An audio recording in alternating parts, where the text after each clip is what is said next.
প্রিয় বন্ধু, আজকের এই ভিডিওটিতে ওই যে আমি তাল গাছের ছবি আঁকছি, এটা কিন্তু একদম সহজে মাত্র 2 থেকে 3 মিনিট সময় লাগবে। একটু ধৈর্য সহকারে দেখুন। আর দেখার সময় মনে করো যদি সাথে সাথে আমার লোকে আঁকাইলাও, তাইলে খুব সহজে আমার সাথে সাথে আঁকাইলে কি হয়, ঠিক আছে? ওই একটা ভিডিও দেখলে মনে করো এরকম গাছ যতটা আছে সব আঁকাইতে হবে। তো এই গাছটা আঁকা একবারে সহজ, একটু সময় দোকা আর আমার লগে লগে আঁকা।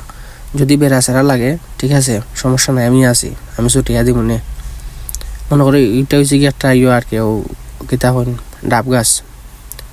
তো ডাব গাছের একবারে উপরে আমি এরকম বেঁকা বেঁকা করি একটা দাগ দিলাম উপর থেকে নিচ পর্যন্ত। এটা লিখ ডাব গাছের পাতা। তো তুমিও লাখান দিলে ভাই, ঠিক আছে? যে চার লাখান দাও, খালি ওইরকম লম্বা করিয়া বেঁকা করে দিলে হইব।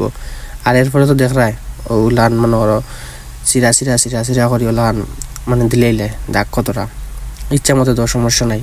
বেঁকা তেরা যে চার লাখানক খালি যাতে বেশি লম্বা আর বেশি বাড়তি না হয়, একটা লেভেল থাকে, ওটাও আর কিচ্ছু নাই।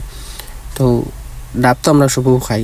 এখন কিতা খাইতা ডাবর যে দাম, এক একটা ডাব 150 টাকা, 120 টাকা, তার মনে করো অন্য রকম হয়ে গেছে। যাই হোক, এটা তো আর আউট কথা।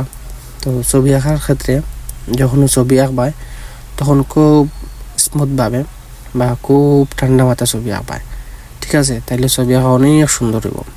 আর যদি আপনি ছবি আঁকা ওই মানে শিখতে চান, তাইলে আমার ভিডিওগুলো দেখুকা, মানে খুব সহজ কেন আমি আপনারা সামনে উপস্থাপন করি, যাতে খুব সহজে ছবি আঁকা শিখতে পারেন। তো প্রিয় বন্ধু, যদি ভালো লাগে আমার এই ভিডিওগুলো অবশ্যই কমেন্ট করবা আর শেয়ার করিয়া আমার আরও উৎসাহিত করবা। আসলে যদি একটা ভিডিও শেয়ার করো, তাহলে আমার যখন আমি দেখি যে আমার ভিডিওটা একজনে শেয়ার করছে, তখন মনে হয় যে সেই আমার ভিডিওটা ভালো লাগছে, বুঝছো? তো আমারও মন মানুষের তখন একটু ভালো লাগে, ছবি আঁকার আরও আগ্রহ বাড়ে যায়।